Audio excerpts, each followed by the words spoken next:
Chair. David Mr. Clark. Chairman. Thank you, Mr. Chair.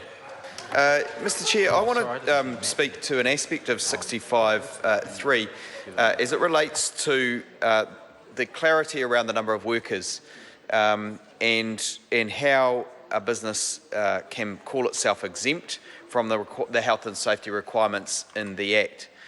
And in particular, I want to talk about the nature of business competition and the way in which a tilted playing field, where some employers might be exempt from some requirements, are given an unfair advantage in the competitive state at the expense of lives and at the expense of other employers who are fair employers, who want to look after their employees. Because the majority of employers are fair, in my experience. But there is, in every industry, there are people who are more ruthless than others, who care less about human life, and who are more likely to bend the rules in order to get financial returns. And it is those people that we are worried about here most, in my view.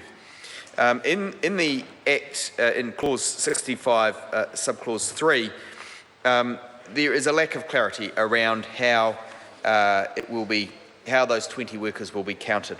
For example, a farm which might have 5 full-time employees in peak parts of the season may be employing more than a dozen contractors. They may have other workers on site who are there doing maintenance. If they're in a seasonal harvesting activity, they may have maintenance workers on site. They may get well over the 20.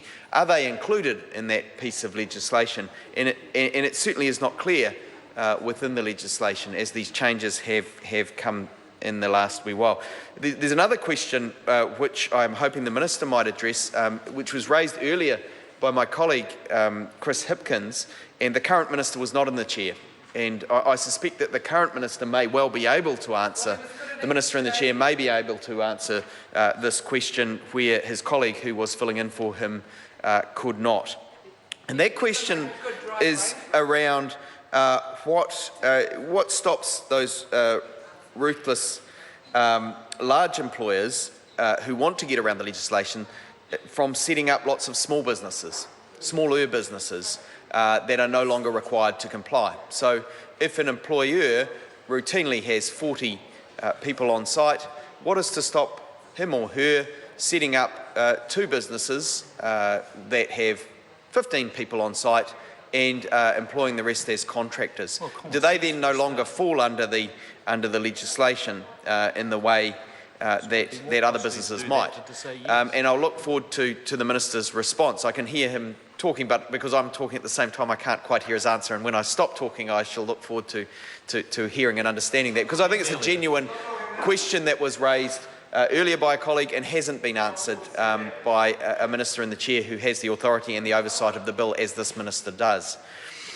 Because ultimately, if we end up with an environment that rewards employers that want to cut corners, that want to try and define their businesses differently to be exempt from the legislation, if we end up in an environment where there are financial advantages to those employers who are genuinely ruthless and uncaring, that puts those employers who want to be caring and fair at a disadvantage.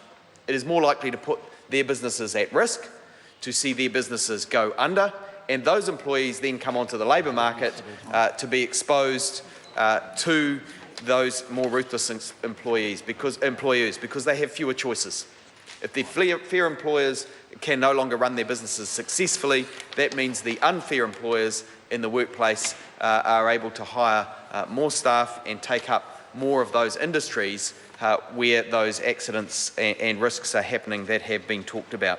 So I'm hoping that the Minister in the chair might address that question about what would stop employers deliberately setting up different workplaces so as to avoid the implications of the legislation that they must employ health and safety representatives if they have more than 20 employees, and how the Minister hopes that might be addressed if it's not in the legislation, and if it's not explicit in the legislation, how he hopes that might be policed.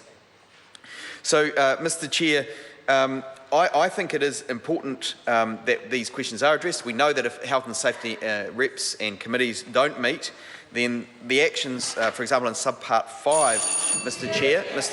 Matt Ducey.